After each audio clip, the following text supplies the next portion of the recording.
In the northern valleys where scent carried farther than sound, Omegas were taught to be careful with their hearts long before their bodies. Rowan had learned that lesson early. As an Omega healer, he spent his days tending others, binding wounds, calming fevers, offering comfort, but he had never expected to be the one who would need protecting. Then came Kale. Kale was an alpha from the mountain clans, broad-shouldered and quiet, with a presence that filled a room without effort. Unlike many alphas Rowan had met, Kale never pushed, never crowded. When he spoke, it was thoughtful. When he looked at Rowan, it wasn't with ownership, but with patience. They met during a harsh winter, when Kale brought injured clan members to Rowan's clinic. At first, their bond was built on necessity, long nights, shared exhaustion, the unspoken understanding that lives depended on them working together. Slowly, something gentler grew between them. Trust. Warmth. A sense of safety Rowan hadn't known he was missing. By spring, the bond was undeniable. They chose each other carefully, deliberately. No claiming marks made in haste, no promises whispered in the heat of instinct. When they finally bonded, it was with clear minds and steady hands, both of them fully aware of the weight of that choice. Neither of them spoke about the possibility of pregnancy. Not because it wasn't understood, but because it was sacred. Weeks passed peacefully. Rowan noticed changes before he fully understood them: lingering fatigue, heightened scent sensitivity, a quiet ache low in his abdomen. At first, he dismissed it as stress. But deep down, he knew. His body was answering a bond rooted in trust, not force.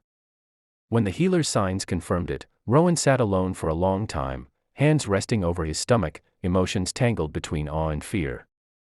An Omega carrying life was never a simple thing. It meant vulnerability. It meant change.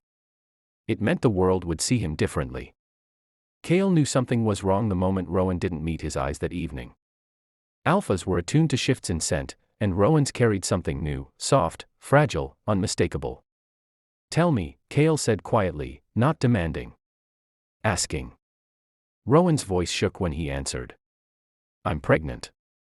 The silence that followed was heavy, but not cold. Kale sank to his knees in front of him, hands hovering, unsure if he was allowed to touch. "Are you afraid?" he asked. "Yes," Rowan admitted. "But I'm not unhappy." Kale's breath hitched. Carefully, reverently, he placed his palm over Rowan's stomach. His scent softened immediately, protective instincts curling tight around the bond. "Then we face this together," he said. "Nothing about you changes how I stand beside you." The months that followed were not easy. Rowan's body demanded rest he wasn't used to taking. His emotions surged unpredictably. There were days he felt powerful beyond words, and days he felt breakable as glass. Kale was there for all of it. He learned how to brew calming teas, how to ease aches with steady hands, how to listen without trying to fix everything. When others questioned Rowan's strength, Kale answered without raising his voice, and no one doubted him.